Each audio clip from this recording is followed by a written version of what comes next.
Ang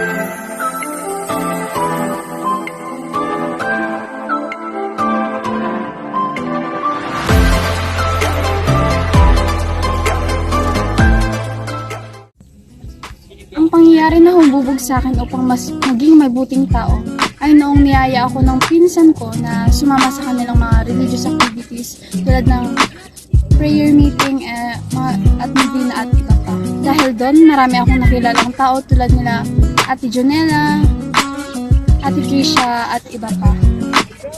Dahil doon, tumibay ang pananampalataya ko kay God. Natuto rin ako ng mga bagay na mga pagpapaunlad sa aking sarili. Binigyan din nila ako ng mga payo na mga katulong sa pang-araw-araw. Dahil sa kanila, mas naging mature yung pag-iisip ko. Kaya nagpapasalamat ako sa kanila. Pabago sa aking ugali tulad ng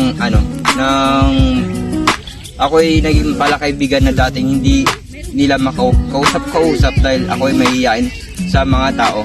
At dahil din sa pagsali sa simbahan na yon, ako ay nasanay sa mga madadaming tao at ngayon halos wala na akong hiya kahit maraming tao sa aking paligid.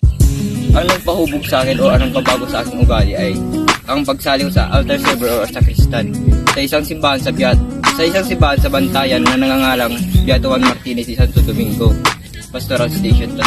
Dahil doon sa pagsali ko na yun, ang dami kong kilalang mga kaibigan na nagpabago sa akin. Tulad na lang nila Christian, Maki, Gian.